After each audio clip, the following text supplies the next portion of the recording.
I'm just like underwhelmed. And frankly, right now, especially with the Sheldon Keefe stuff potential where he returns, it actually now doesn't feel as good to me. It feels a little flat. It feels like a little bit too much of the same. How are you feeling today? Yeah. I mean, it's pretty interesting that it's leaking out that Keefe might come back and the core four might come back. And Yeah, it's, it kind of feels a little bit like Shanahan's the GM, right? And exactly. it kind of reinforces some of, the stuff that was leaking out of the front office during when the Dubas talks went sour, is that there was a little bit of that going on or maybe a lot of that going on between Shanahan and Dubas. So, and it shouldn't be that big of a surprise that the president is exerting influence on what's happening.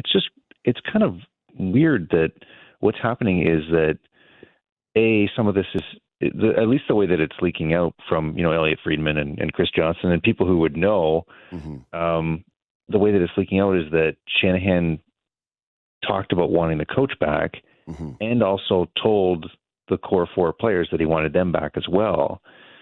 And I think there is going to be some more movement in the front office, but there's just not a lot of time for Treliving to make wholesale changes. I think you'll see a couple of changes. But you go back to 2 weeks ago, and the way that people around the league were talking, even the way people in the front office were talking, there's going to be mass upheaval and things like that. It sure doesn't seem that way.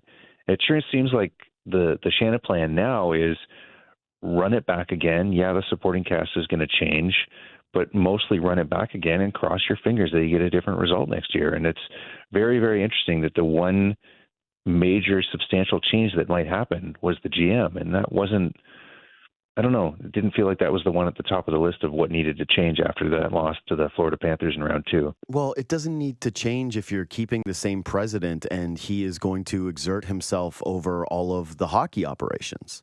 Like that's the thing here is when people were like, Dubas shouldn't have been fired and they should have brought back Dubas, I admittedly was torn on it. I think I had this conversation with you where I went, man, it feels really strange to have this little success over this tenure and then be rewarding someone with more power and with more money and a long-term deal, especially given that, like, how would it feel if the Leafs went into next season and the plan didn't work, right? Like, it wouldn't feel very good. Certainly not.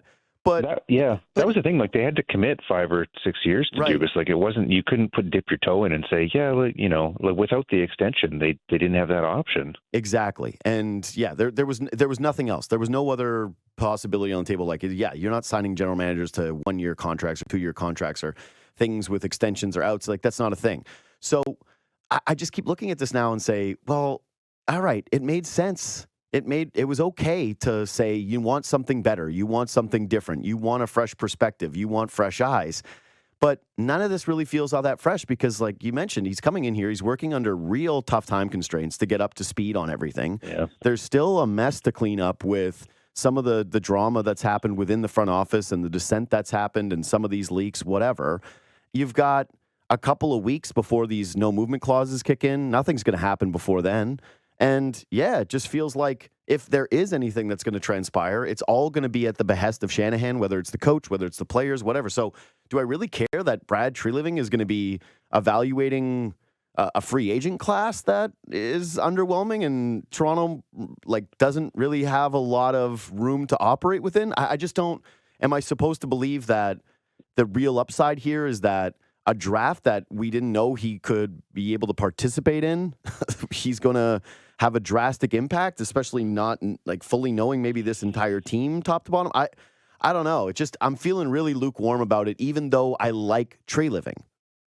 Yeah. Well, the degree of difficulty with what he walks into is pretty high too. Like, you got to figure out the Matthews situation, you got to figure out the Nylander situation. I mean, obviously it doesn't sound like they're going to move Marner, but if you want to even think about it, you got to do that before July 1. He's got to handle that. You got to figure out. And I mean, you mentioned the free agency situation. Like, free agency is a high degree of difficulty. The Leafs have 9-10 UFAs. Mm-hmm. They've got one key RFA and their goalie. None of those negotiations are going to be easy. Every agent in the league is looking at free agency and being like, my guy's going to get more than anyone expects just because of what's available out there. Mm-hmm. And I think that goes for most of the guys that the Leafs have going UFA.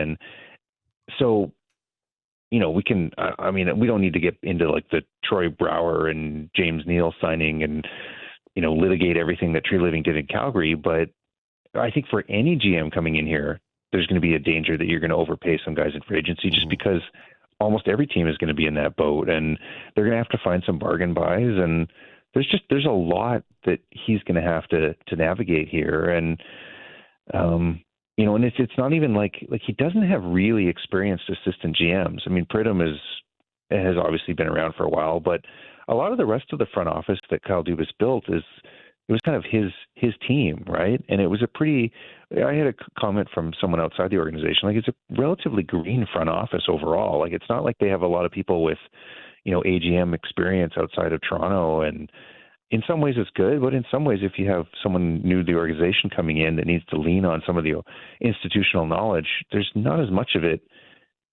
in this front office, and Shanahan's going to have to be involved. I mean, it's just I think he's going to be. Yeah. But this is very much going to be, the Shanaplan's last stand here the next 2 years. And as I said off the top, it's really, really interesting that they're looking at running the same group back again.